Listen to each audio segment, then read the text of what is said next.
You know, the question I often ask is, just think about the number of years that you've been working. How much of that, what percentage have you kept for yourself? Sure. Right? You do all of this work, you're doing all sorts of things, you look fantastic, great. But how much of that have you kept for yourself?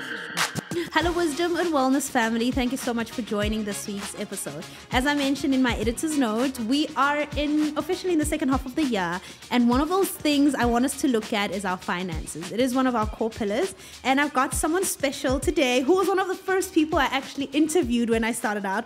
And her name is Mapalo Makhu. And she is a personal finance columnist, author of best-selling book, You're Not Broke, You're Pre-Rich, and founder of Women and Finance. Welcome back. Thank you. Thank you. And look at us, where we are now. We've grown. The first time we had a conversation, firstly, it wasn't even my house. So we had borrowed a house. And your baby was just born. I was 1 month post. I think about it now and I'm like, girl. No, you were crazy. I was. No, you were. I was like, this little baby. But I said, you know what? We all have to do what we have to do. No. You know what? I think back and I'm like, what was so urgent? Like, what was so urgent that 1 month post baby, we did it. Yeah, absolutely. Yeah. Some things are just necessary. Yeah. But how have things been? What's different from then? What's different from then to now about you? Well, I had another baby also. Yeah. We're just popping babies. Babies everywhere. I had another baby boy. What else happened? Had I written my book then? Yeah? Yes, you had. I had written it, and it went out to be sold out, and we had to reprint after reprint, which is amazing. Yeah. I'm working on my other book currently. And many amazing things have happened since then. You know, how have your finances changed? My finances have changed, I'll say, for the better. Are we getting richer? Yeah. But obviously, I think also it just depends on the choices that I've been making with my money, because you can make more money, but not show for it. I have learned that the hard way, because I thought I'm good with money. Yeah. I thought I'm good with money until you sit with your bank statement and you realize how much is coming in, and you're like, that can't be me. Like, where, when, how? It's not even possible. So it's actually that is crazy. such a good point, because I was doing a consultation with someone for one of my clients. Yeah. And I said, no, you actually make quite a big money. Yeah. And she's like, no, not me. They don't even pay me enough. I said, ma'am, Come here. But that's really genuinely, I think a lot of in context, a lot of people, we find ourselves thinking, no, we don't make enough money, we need a second job, we need this. But if we actually just sit down and narrow it down and look those through your 25 rand coffees and 10 rand swipes here, and they all add up. Yeah. And you know, I'm an advocate for enjoying your morning coffee. Yeah. You know. Yeah. But I think just being also intentional about because so much goes through your bank statement without realizing. So scary. It is very scary. And I've been there myself, where I used to be like, oh no, but I don't know what's happening with my money. I don't know. So I think it's also very easy to get like that. Yeah. Especially if you get paid. You know that you have your life insurance going off. Yeah. You know that you have some sort of savings, some sort of investment. Yeah. You know, you think, you're like, I'm good. You know? Yeah. But when you drill into it, your bank statement truly is one of the most important things. When you compare to what it is. My chest is getting hot even talking about the bank statement. And trust me, that's how a lot of people feel, unfortunately, right? But as I went through, I was spending quite a big amount on eating out. Yeah. Yes. On eating out. So I didn't stop eating out altogether, but it was just that awareness that, okay, what other things might I just achieve by putting away X amount of this? We've gotten to, luckily for us, our kids don't like takeaway. So Like every mine. time my Just kids, like mine. in They'll fact, nibble, like, just they touch it a little bit, then that's it. literally, my son will be like, "Are we eating real food?" I don't know where he I love learned it. that. I He'll be love like, "Are we it. eating Are we eating real real food?" food? But then because now we had to shift, we have to cook more, even if it means having an omelet for dinner. But it's like I've deleted the Uber Eats app because we just can't use it Yes, anymore. yes. And it's like the amount of money we are saving, because when you've just got the app and it's convenient, it'll be like a random Tuesday at 6 p.m. and I'll be like, "Oh, I'm tired. Let's order." But now, even if I'm tired, I'm like, "Okay, let me actually just make Just a quick sandwiches." something. Yeah. The mindset has shifted Roast completely. veggies, chicken on the oven. Your favorite? My favorite. Yeah, but I wanted to, for those who don't know you, I just want to get, and today's conversation is going to be very practical. I've written down Yes. some points. Like I said, we are getting in the second half of the year. We want to do better. December's coming. We want to be prepared. Yes. New Year's coming, and we don't want to start in January. new year. Already by New Year, Yes. it should be new goals. But before we get into the practical stuff, where did your finance journey really start, where you realize that, you know what, actually I'm passionate about not just my finances, but helping other people materialize their goals and see finances in a different light? Yeah. I always say, for me, it comes from reading. And for me, that's why reading is such a personal thing. Yeah. Right? So when I was in high school, I loved reading. I'm a reader. Yeah. Right? But I used to read all the romance stuff, all Yeah. the novels, you name it, you know. Yeah. But I was reading, you know, that's It's a good good. thing. Reading is reading is yeah. good, right? So there was a year I couldn't go to university because my parents had 4 children, right? My brother and my sister were already in university, and they were like, "Babe, Sorry, ma'am. you're There's gonna no money just for you." wait, Sure. just wait it out." Sure. But funny enough, I've always been such an optimistic person. Yeah. That didn't do. Oh my gosh! Really? No, You didn't not at feel like all. you're missing out, your Not life is at going to all. waste? Not at all. Wow. Not at all. I just said, you know what? I'm gonna find things to do. Yeah. Maybe work some part time. Yeah. Read. Hopefully get some money. Then I can travel. That most Sure. of it never did happen. Yeah. But I got to read books that I had never ever read. I started reading books on personal finance. I said, "What world is this? What's happening? What is this? Yeah. You're talking about investments, you're talking about compound interest, you're talking about becoming a multimillionaire." I said, "I want that for myself." Yeah. Then I started reading Susie Oman's books. Yes, I yes, think the first one that I read was, I can't remember.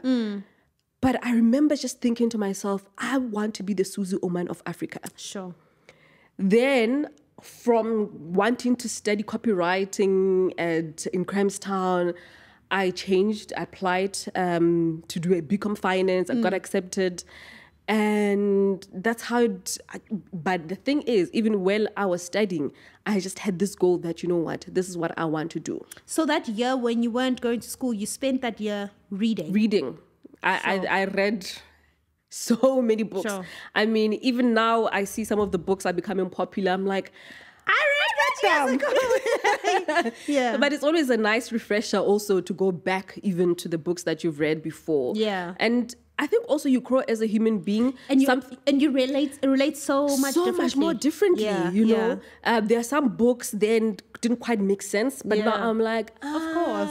Okay. Of course. Okay, I see what you're talking about. Yeah. So that's how it all came to be. And I started working in corporate. I was doing accounting. All my accountants. God bless y'all. God bless y'all. Then I moved into pension and provident funds. Then I became a financial advisor. Then I got fired from my job. Wait, I didn't know this part. Did I know this part? You got fired? Yes. Why? Why? I had started Women in Finance. I had started blogging on this site while I was working. And I got called into a meeting, and I thought, my goodness, I'm getting a promotion, you know. And we start talking about, oh no, you are the type of person we want in this company, you know, self-starter, you know, all of these things. Then they said this exact words, but there's an elephant in the room. Then I knew that conversation was going downhill. And you didn't even expect this? No. This is before vlogging or Instagram was a thing, right? You were literally writing articles. I was writing articles. I was writing articles on my website. Sure.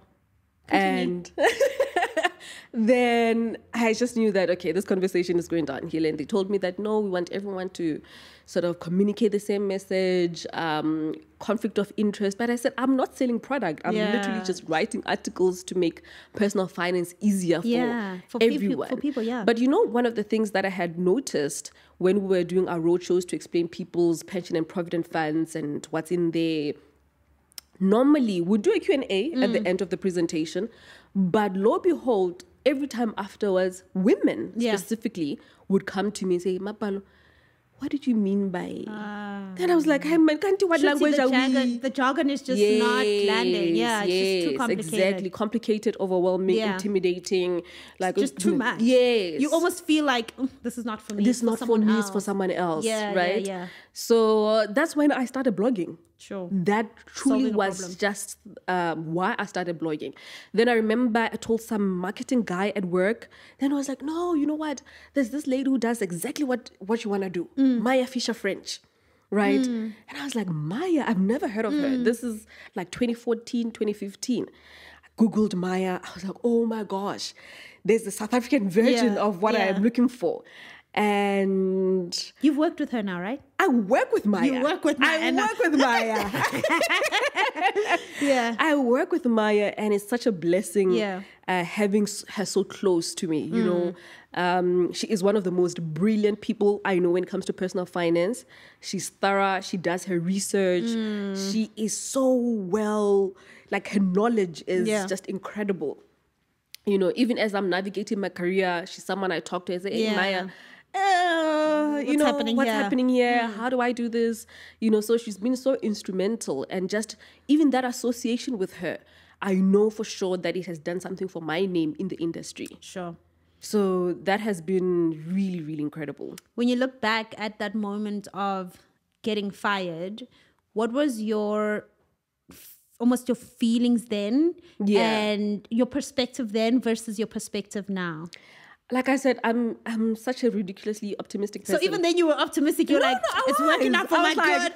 Look, no, but the plan was, because I could see that the blogging thing was starting to pick up. People were asking me, hey, can you come and do a presentation, that sort of thing. But it wasn't consistent enough, right? Yeah. And my plan was, and I had spoken to my husband, I said, you know what, I think I'm ready to leave to pursue this thing on a full-time basis, but I actually don't know what it looks like. I don't know what it's going to look like.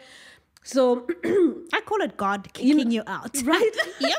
It's just like, excuse me, I told you to leave, so I'm going to kick you out. And I thought, okay, I'm giving myself 8 months so I can start saving. Yeah. And literally, I think that meeting happened July. By September, I was out. Hectic. Yeah.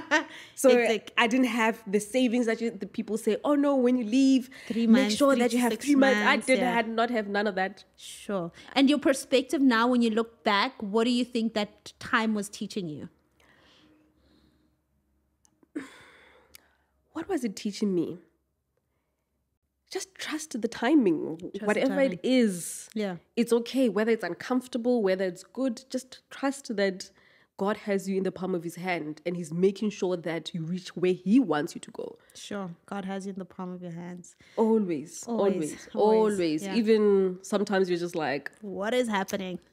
I think he speaks loudest in loss. I think God speaks loudest in loss. It's like as if everything has to go quiet so you can fully understand where he wants you to go. Yeah. I think as human beings, our path is so complex. Yeah.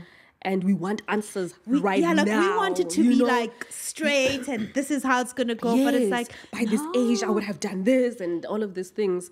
But I've always been, I think, also very, I would say very grateful that I've known that my life does not work like other people's lives. Okay. If you know what I mean. I love that. With the school thing, I knew, I was like, it's never worked out the same for me. Yeah. You know, that my friends had gone to university. Yeah. I was like your path is unique. It has done exact opposite of what everyone. When people started buying cars, I was still taking a taxi. Sure. When people were buying homes, I didn't even have a credit score. Sure. But I just always had this sense, even today, that I know that his plans for me are completely wild. Yeah. Yeah. I haven't even reached some of the stuff. Yeah. But I know That I know. that I completely know. And I think once you get to that point of acceptance of you, who you are, Yes, your journey, yes. it's as if everything else, it comes with peace. So when things are slower for you or they faster, it's just like, it's happening exactly as it should. Yeah. You actually spoke about something in one of your recent videos, which I love, and you said, and I want us to tap into it a bit, especially because of we're in such a comparison era, if I can call it that. You spoke about the definition of rich, right? Speaking about your definition of rich. And I almost want you to break it down, how people can start looking at what rich is for themselves. Because I think it's so narrow that we think you have to drive a Mercedes, you have to have this car, and that defines rich. And then people are chasing or in hamster wheels that not everybody needs to be on. But can you just break down what that looks like, or how you would want people to start looking at rich? You call it your rich life, and I think it's Ramit Sethi, one of the American bloggers, who talks about it. Your rich life is choosing your own peace. Choosing your own peace. Choosing your own peace. Yeah. Right? Yeah. First things first. Choosing your own peace. Loving yourself deeply enough to know that you are good enough just as you are. Okay. Right? Yeah. Yeah. Before we bring the money, anything before else. all of these things, it's deeply rooted in self-love. And I'll give an example why. On my Instagram, I do this, what you call money confessions. Oh, yeah. Are those real? Do you think people make up stuff? No. Because sometimes I read it and I'm like, there's no way. People just, but what do they have to gain because you don't expose their names? People are not making these things up. They are as real gets. Okay. This lady said to me, you know what, Mapalo, I shop. And people sent me their statements, right? People sent me evidence of their lives and like, just help me. What do I do? One, I think over a 3-year period, she started doing this thing, and I said, okay, this month, try this. And over time, she got out of a mess. And, you know, but one lady that kind of stuck with me when I always, and people perhaps think, oh, what is she talking about? Talking about self-love. We're talking about money here. She was shopping literally every paycheck, half of it just going shopping. And when I started talking to her, I was like, actually, you don't have a buying problem. You have a self-esteem problem. You are doing all of these things with the hope that it will something. Exactly. So most of the time it's because we are not sure of who we are. We think we're not good enough. If Mpumi sees me driving a Mercedes-Benz, they think that I'm on a higher, you know? So work on the self first. Work on the self, because you can have those things and still not feel good enough about yourself. And then do more. Do more. And more. Exactly. And I actually did a YouTube video recently with Atle Khan. She said something very similar. She said that, you know, when you hear people say more money, more problems, it doesn't mean that money brings problems. No, money is money. It does what it does. You are the problem. Right? She said that if she hadn't managed to manage her finances well and finally get a grip that actually she has power over this thing, the more money she would have made, the more money or money problems she would have had. So she had to fix herself and say, I don't need the car. And she returned her Mercedes-Benz.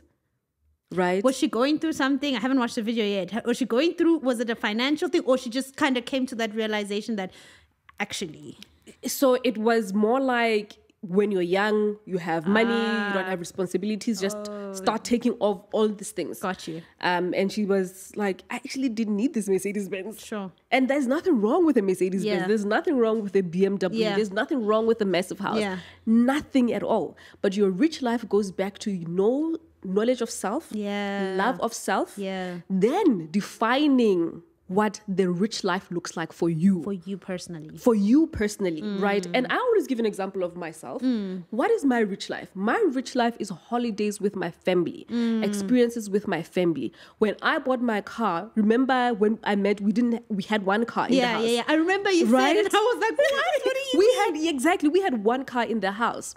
But that was based on the choice that we are not earning massive amount of money for us to have the car, to have the house, to have the holidays. Yeah. Something had to give in that at that time, at that period of time in our life. Sure. Right? And knowing the season of your life is very important. Yes, knowing where you are. Exactly, right? So eventually when I did buy a car, I had money that I could buy the car and I knew which car I wanted. But I looked at how much I had saved. I said, what?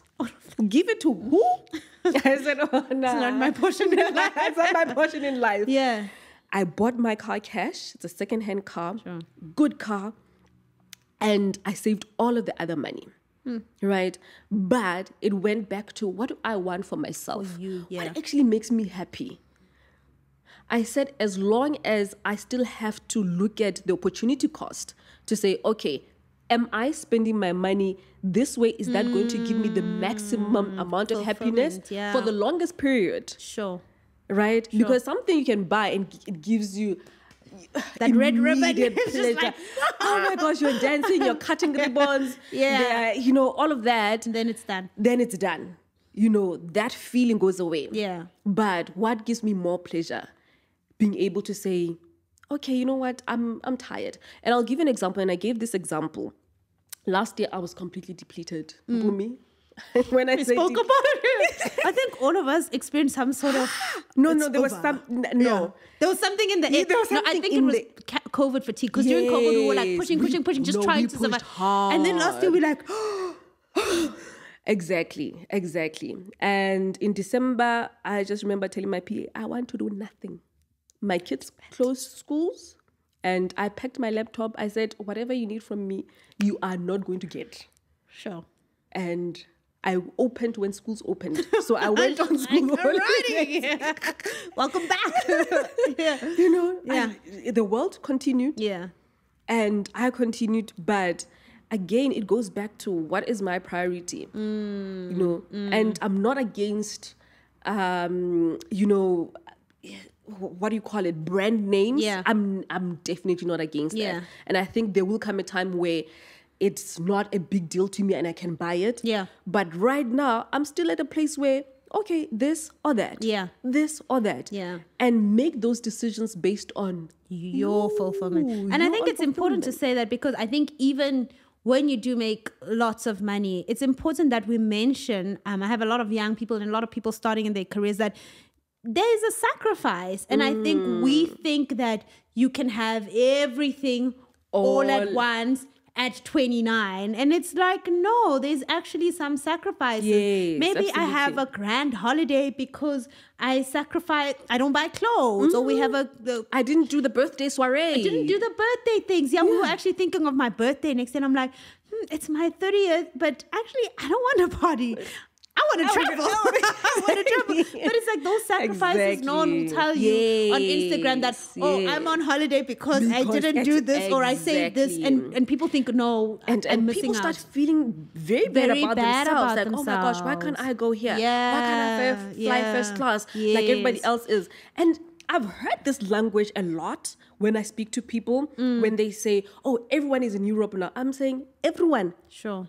It is not possible that everyone is in Europe. It's a couple of people that you do follow on Instagram. And I think if you get outside of that frame, the real world, that the real world is actually bigger than... It's important that you said it, because I was looking and I'm like, sheesh, man, everyone's on holiday. Everyone. And everyone. So now you start feeling like, I need a holiday as well. And it's like, no, not everyone. Not everyone. And it's not, it's those people planned for that. Exactly. Yeah. Exactly. Sure. I want to get into the biggest, in fact, I'll start with this question. How important do you think a financial manager or wealth manager is in everyone's life? And I'm asking this because we just got a wealth manager this year. And before that, we just didn't get anyone involved in our finances because we thought, maybe we don't earn enough. We're just not ready.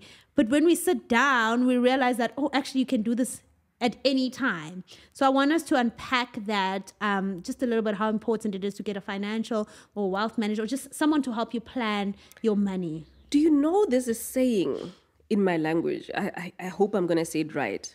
But in English, basically, the doctor does not heal himself, right? Even I have a financial advisor. Sure. Literally, this past week, I was doing a review of my retirement. Sure. And I was sitting there with them, and I said, I don't like these numbers.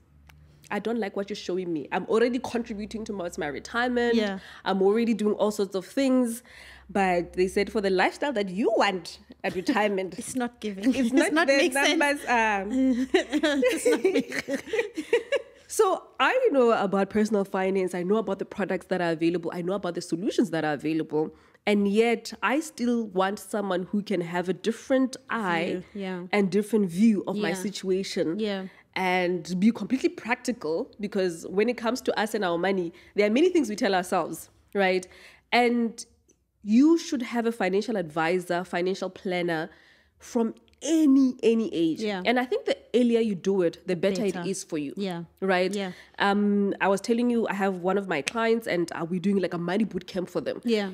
Another lady, she's what do you call her? She's an intern. So she's earning not quite a lot of money, but she doesn't have debts. She doesn't have all of these things. But already we've started putting away, making sure that, okay, you have a tax-free savings account, making sure that, okay, these are the type of things that you should be looking into when you have your pension or provident fund. Yeah. And this is what you can do once you start earning a little bit more money. It's crazy because, I mean, for me, my biggest thing is I wish I started sooner. Yeah. Only now I didn't know I could have a tax-free savings account for my children.